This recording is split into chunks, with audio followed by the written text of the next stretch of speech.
Eu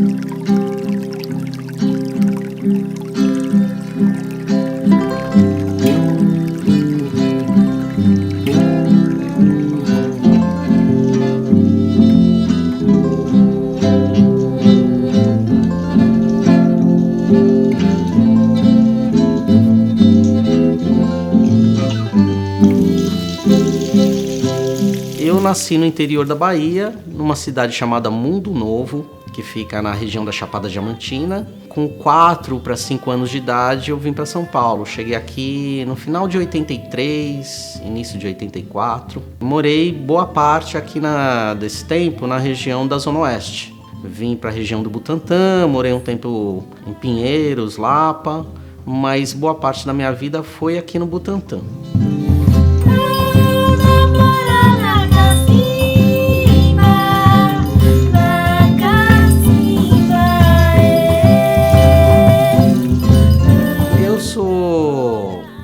Percussionista, né, de vivência, né? Eu falo que não é formação, mas é de vivência na cultura popular, porque desde 2000, início de 2000, 2001, eu comecei a me envolver com o universo da cultura popular através do maracatu, né? O maracatu foi uma manifestação que me reconectou às minhas origens, né, ancestrais, nordestinas e tal.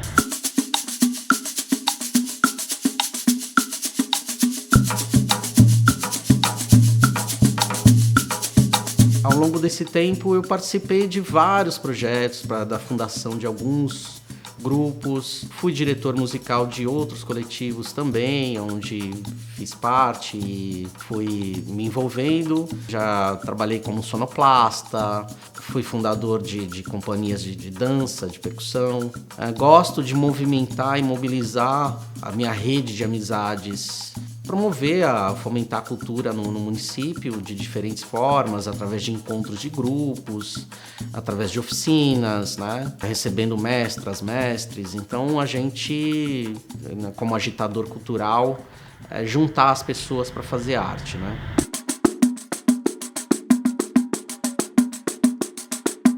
Meu pai foi agricultor a vida dele inteira, né? Eu nasci numa casinha de pau a pique, na roça, na área rural lá da cidade de Mundo Novo, né? Que fica no sertão baiano. Meu pai, ele era conhecido também como Joaquim da Viola. Ele tocava, fazia uns forrós. Na região que eu nasci tem uma modalidade de chula, que é a chula de palma trocada. E ele era praticante de chula também, ele juntava a galera em rodas de chula, participava das rodas de chula. E eu tenho uma lembrança mais forte disso. Eu voltei para lá com 10 anos de idade, fiquei dos 10 aos 12. Então esse período é um período que ele é mais claro na minha lembrança, como vendo meu pai ainda ativo, tanto na agricultura quanto no movimento musical, né, de cultura popular, que ele era envolvido e que ele juntava a turma para fazer forró no terreiro lá de casa.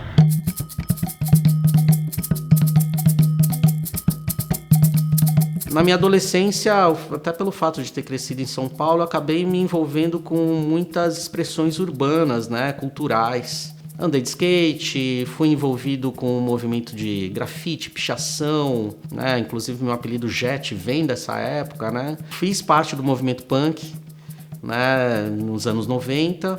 E só depois disso que eu fui me envolver novamente com a cultura popular através de um movimento que para mim foi um movimento muito transformador para a juventude daquela época, que foi o movimento Mangue Beat. Quando eu conheci Chico Science, Nação Zumbi e os outros grupos expressivos daquela época, né? O Shake Tosado, Mundo Livre S.A., essa galera deu uma mexida na minha cabeça. Então ele mexeu muito comigo e me fez olhar para a diversidade cultural brasileira.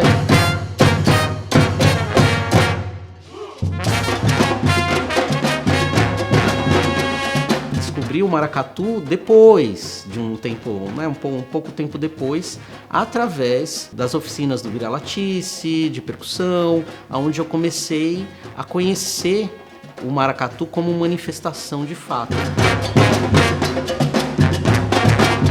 Na minha infância eu sofri muito preconceito, fui muito perseguido pelo fato de ser nordestino. Então isso vai fazendo com que a gente vá ficando mais recolhido quanto à nossa identidade. O movimento Mangue Beat abriu minha mente para esse lugar. E quando eu entrei no universo do maracatu, aí aquilo tudo fez muito sentido, né? Porque me reconectou às minhas origens, né? Então eu tava ali, tocando quando eu me vi. Depois de ter passado pelo skate, pelo grafite, pelo movimento punk, por muitas expressões urbanas e na maioria delas expressões não brasileiras, né, de origem, mas que foram absorvidas aqui, né?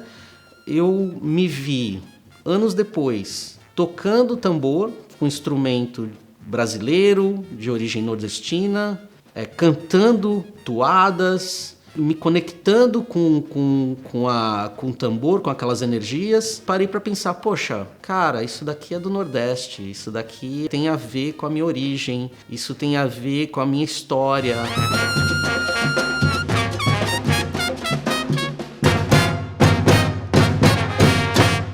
Isso tem a ver com resistência. Então eu comecei a olhar de maneira muito mais profunda todo o significado que o maracatu trazia como uma expressão que estava furando bolhas.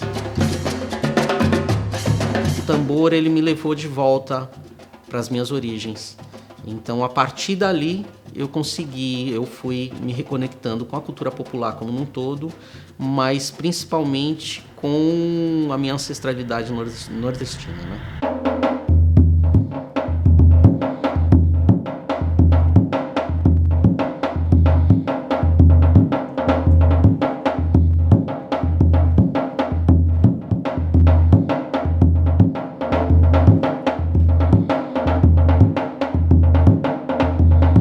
O primeiro instrumento de percussão que eu peguei de fato para tocar foi a alfaia, que foi um instrumento que também me abriu muitas portas, porque através da alfaia eu participei de grupos, fui chamado para tocar em outros coletivos e toquei muitos anos, toco muitos anos alfaia, então posso dizer que é um instrumento que representa muito a minha trajetória.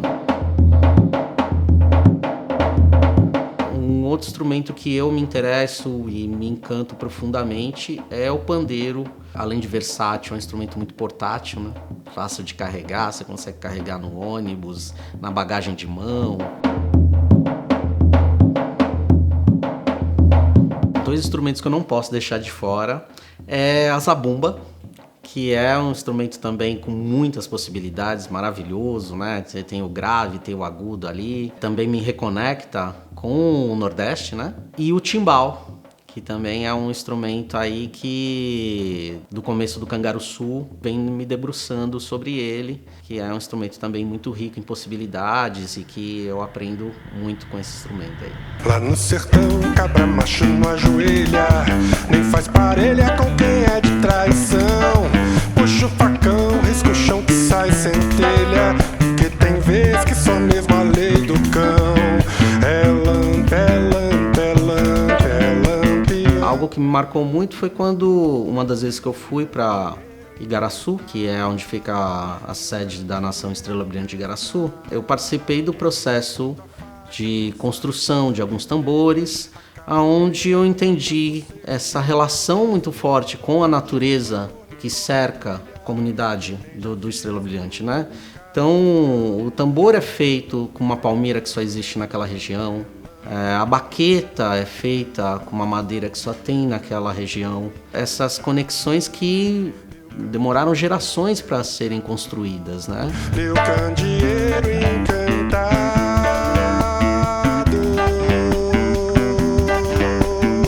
Comecei a me lembrar também da relação que meu pai tinha quando terminava uma colheita e juntava os amigos e as amigas e os familiares para dividir parte do que tinha sido colhido, fazer uma música para celebrar aquela colheita, né? Fazer um forró no terreiro de casa para celebrar aquele momento importante em vida de comunidade. E também essa relação do cuidado com o entorno, né? Então, vem entendendo, né, as comunidades tradicionais, os povos originários, como eles respeitam toda aquela abundância natural que normalmente cerca esses locais, para que aquilo se mantenha vivo para as próximas gerações, né?